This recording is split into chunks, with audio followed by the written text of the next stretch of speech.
Hello, welcome to Zigmatech Learning Hub. I will be your instructor for fine art. You can call it visual art as well, cultural and creative art. Now for this class, we are going to be taking our exercises from the ExamGuide app. Now if you don't have this application installed already in your device, I will advise you download this app in order for you to follow along this class. Now, ExamGuide is a leading educational app that helps students prepare adequately for exams, for various exams, such as UTME, post-UTME, WASE, GCE, KCPE, IJMB, JUPEB, Calbepedia, BECE, JSCE, NCEE, NECO, to mention but a few. You can download the app from our website www.examguide.com, or you can download it as well as using your Google Play Store. Please subscribe to our channel and turn on the notification bell to be updated on new videos as we upload. Now, if you're ready for today's class, okay, let's get started. All right, welcome once again to another edition of Cultural and Creative Art, which is your fine and applied arts or your visual arts class. Now today we'll be looking at the utilization of local materials. Now first of all, there are a lot of things we'll cover in this section because it deals with most of the major professions in art. So it's a vast topic. As a matter of fact, it's a 4-in-1 part. So we're going to take it bit by bit by bit as time permits. All right, so if with me, let's get started. Okay, now in the course of the study, there are some of my major objectives, some of the things I want you to take home at the end of this class. Number one, you should define what a local material is. You understand what a local material is, how to source local materials, and what exactly are they.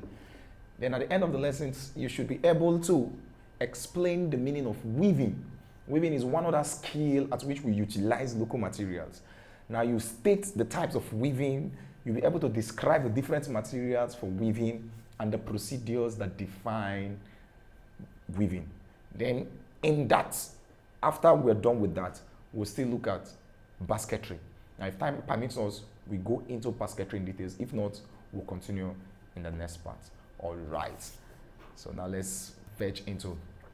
Now, in our surroundings, we have a lot of, we can call them trash, we can call them local, we can call them materials, we can call them objects or items. Now, even some of them are created to us or are given to us by nature. Now, if you look at the image on the screen, you will see the bird. Now, making do with the available, of making do with what he has or what she has to build her nest. Now, imagine if the bird is to create those leaves herself. How then will she now be able to build the nest for her eggs?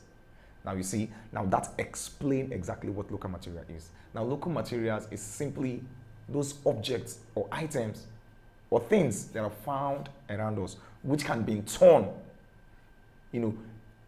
recreated, to serve or to be or to serve a utilitarian purpose. Now what do I mean by utilitarian purpose? It is making a useless thing useful, or making something that is serving a different purpose to serve another different purpose altogether.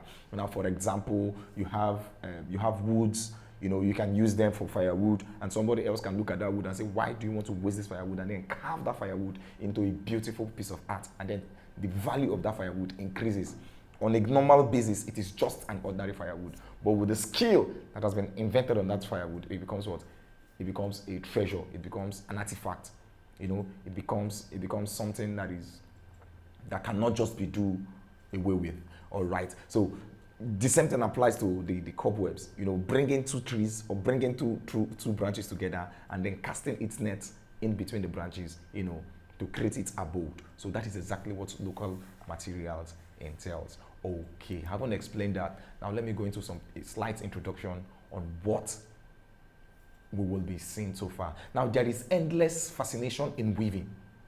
Now bird weaves, like you see in the previous slide, insects weaves, and even weaving was supposedly the first man craft. After, for those of us that are Christians, after God drove out Adam and Eve from the Garden of Eden, the Bible made us understand that he now gave them what? A kind of He gave them leaf to cover themselves.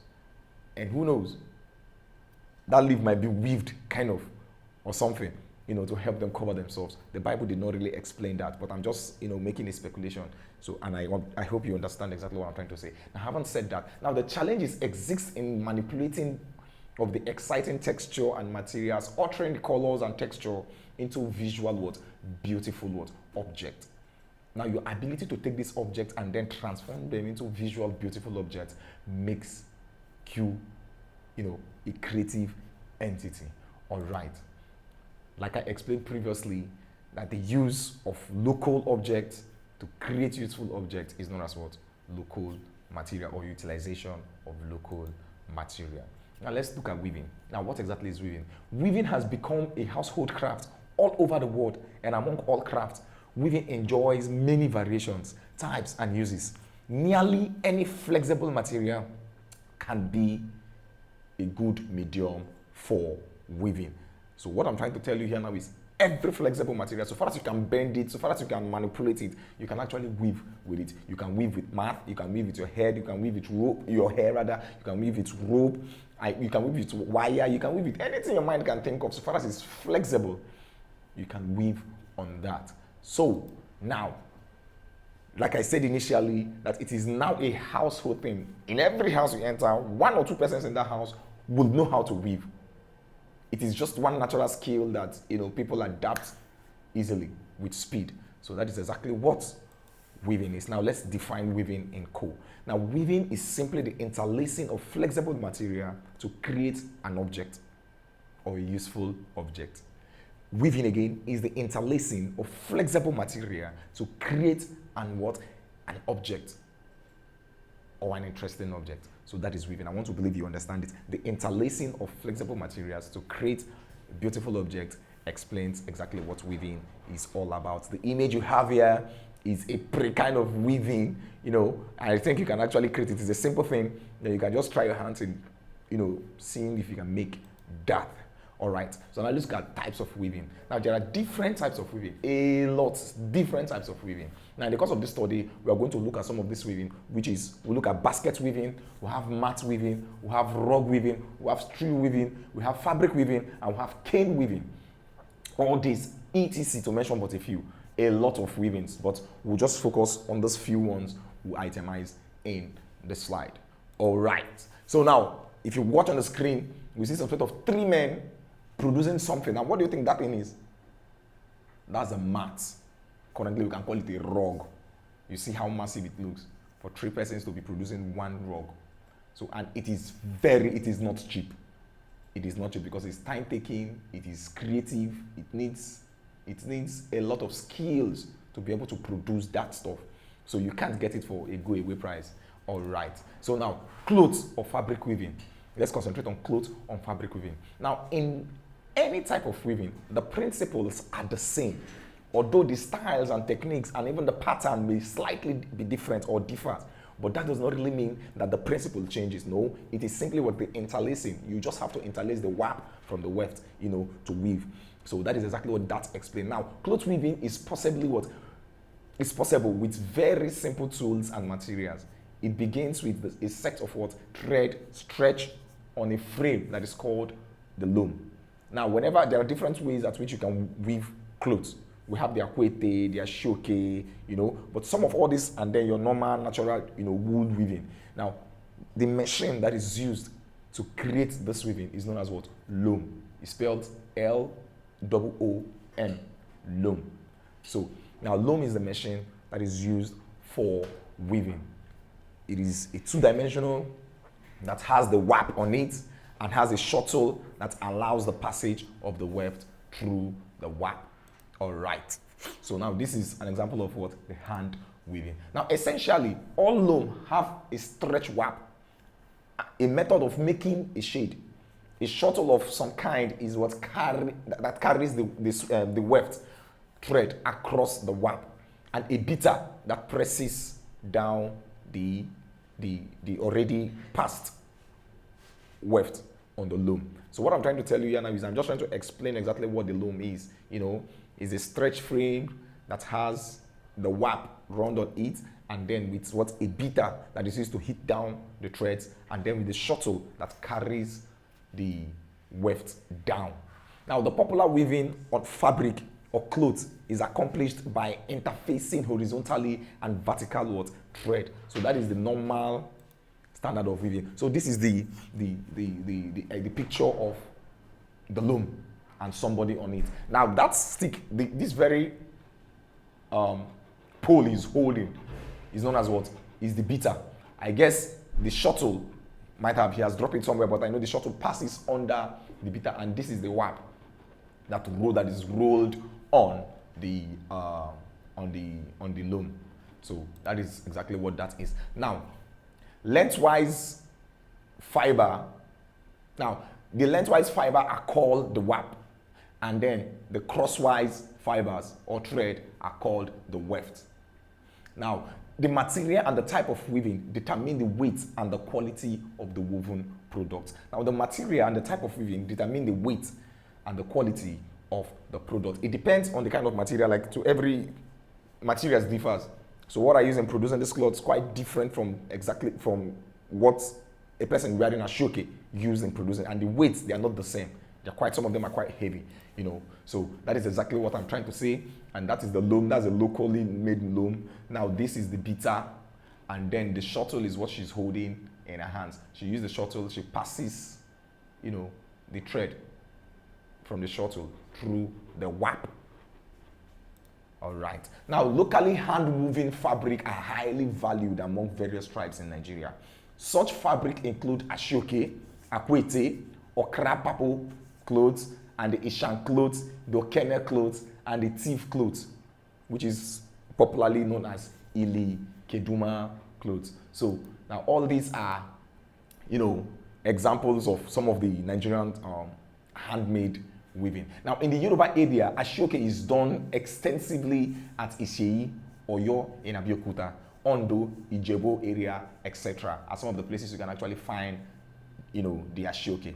Now, they were worn in form of what? Wrapper, tied around their bust, you know, with intricately designed beads, which they wear on top of it, you know, to cover their exposed shoulder and wrist. Now you see for the Yoruba, they tie this Ashoke around their bust and then wear beads on top of it, you know, to cover their shoulder. It is just a traditional kind of dress code. Now, some traditional chief in Benue State tie the wrapper across their shoulder with a cap made out of what? Some woven fabric. Now, other accepted styles, especially among the Yorubas, include the Abagri and the Danshiki, the Buba and the Iro that is worn by the Yoruba women. So these are some of, you know, the fabric that is done or that are made out of the loom, and they are all woven, and they are not cheap. They are all woven, and they are not cheap. All right. Now, hand-woven fabrics are fashioned delight at marriage ceremonies, burial, naming, and house warming. Now, you see, some of these fabrics, it is what they use in traditional meetings, like in traditional type. If they want to give you a chieftaincy title in some villages, there are some specific materials that are used. So you cannot just go and pick any material to know. That is why you have the Ashwebi. You know, they choose the kind of material they want for their events. So the same thing applies to this locally made woven fabric. It is something you can learn and start producing by yourself. Now, the next utilitarian of a local material we're going to look at, the next skill on how we can, you know, make use of local materials is called the basketry. Now, the basketry is on that kind of weaving.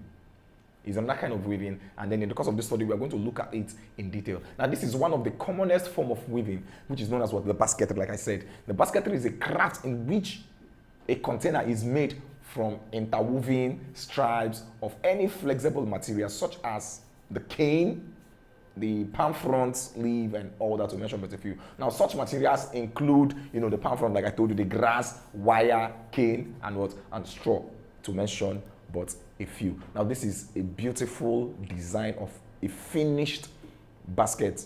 Now they call it unpack. Why? I mean, why? Some of them are bottles. Now they cover the bottle with a woven what? Basket. You see how interesting it looks, and that increases the value of that particular product. Now the craft is practiced by both men and female without any age barrier. Now there are different methods used in basket making depending on the shape and the usage of what you're trying to make. Now the best method for making hollow containers is called the basketry method. Now, if you want to make any hollow container with cane or with wool or with iron, with anything, it's called what? The basketry method. So I want you to put that at the back of your mind. So if they ask you what kind of weaving that allows for hollow materials or hollow utensils, you just say basketry method. Now with parts like what? The bottle body, the rim, sometimes with what? A cover match. Sometimes we can actually create, there are some baskets that have what? Cover. As we proceed, you see some of these. Now the rim is usually made thicker and sustained at the end point of what? The weaving process. Now similar thickness is introduced at the edge of the bottom, to protect the basket, because there's no way you make the bottom of the basket the same thickness with the body of the basket. No, because the bottom of the basket bears more pressure, so you are advised to add more strength to the bottom of the basket to make it withstand what? Pressure and weight. Now the rim acts as a lock device that ensure bigger life or larger life span of the basket. Now, because if you just plate the basket like that and leave it like that, it will get damaged. But you have to rim it around to protect the basket and make it last longer. Now this is a man trying to make a basket. If you see, he's trying to make the base. You see the time it takes for them to make the base, and then they can now freestyle and then run the body with speed. And don't forget, they also rim it to chin the basket to make it last even longer. Now another method is the flat method of the basketry weaving. Now suitable when the craftsman wants to produce things like fans, mats, cap, foot mats, tray, calabash stand, to mention but a few. Now you can use the flat method of what? The basketry pattern, or the basketry weaving rather. Now the flat weaving method also requires that the ring should be put in place to secure the woven object and for durability. No matter what you're weaving, no matter how you learn to weave, you must learn how to ring, and we call it finishing. If your finishing is bad, then you've produced a bad work. Now if we are in a class, I would have extended this, would have done the practical live so that you try your hands on this, but there is no hard or fast truth about it. You can actually get those. You don't need to really buy them. You just get your palm front and then try to use them to do what you want to do. As stated in the introduction into weaving in this lesson, basketry has been with men from the beginning. It is a craft practiced by all community, not only in Nigeria, but in the entire world at large. So basketry is not just practiced only in Nigeria, it's practiced in the entire world at large. All right, so now this is just the perfect examples of some of the things I was talking about. You see the flat weaving method. Here you have the flat cap, you have the tray, you see, and then you have the covered baskets, that for preservations and all that. So that is exactly what I'm trying to let you know about weaving. Just take your time. You see, somebody took his time and then make this his business and making his living out of it. And you too can do the same. All right. Now, if you've stayed with us this far, you have succeeded in, understanding some of the simple and some of the basic and utilization of local material. Now, during the course of this study, we were able to cover the meaning of weaving, the meaning of utilization of material. We state the types of weaving, which we talked about, the basketry, the clothes weaving, to mention but a few. We also described different materials for weaving and the procedures. And then we also talked about what? Basketry. And I went further to explain the history of basketry and how important, it has helped in providing for families, and not just in Nigeria, but in the world at large. All right, thank you so very much. Now, if you're still with me, now let's go ahead and try our hands in some simple questions. Now, the first question I want to ask us is, what do you think, or what is weaving? What is weaving? It's a simple one. It's simply the interlacing of flexible material, to create a utilitarian object. And the number 2 question I will ask you is, list 3 types of weaving. List 3 types of weaving. Yes, I say clothes weaving. Yes, mat weaving. Yes, basketry. Yes, you're very, very correct. Okay, thank you so very much. Now let's go over to our exam guide, where we'll try our hands on some other questions.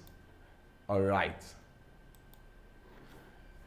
now we're in the magic world of exam guide, where your brain is being tested to know how prepared you are, or to test your preparedness for your exam. I want to believe you're so familiar with the exam guide. If you don't have it, what are you waiting for? You better go and download so that you can follow along with the class. All right, so this is cultural and creative art, which is creative art. You get it checked. So you get your random questions, and then you select the topic of interest. And today we talked about craft work, which include crocheting and also include weaving. Also include leather work. We are going to see all that too, but it is utilization of local material. That's what we talk about. So you check everything that is relevant to the topic we just discussed, and you click on OK, and then let's get started. All right. Now, cane weaving is an art. Question number 1.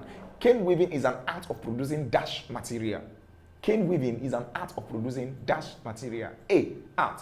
B, binding. C, ceramic. D, household. D, E, sculpture. So what do you think? What is the answer? Household material. Even the pictures I showed you over and over again flogged this. That the answer is what? D, which is what? Household material. So we use baskets, cane weaving to produce household utensils. It's not really for ceramics or sculpture, to mention but a few. Now, a woven cane chair is a product of dash. A woven cane chair is a product of dash. A, ceramics. B, craft. C, culture. D, painting. And E, sculpture.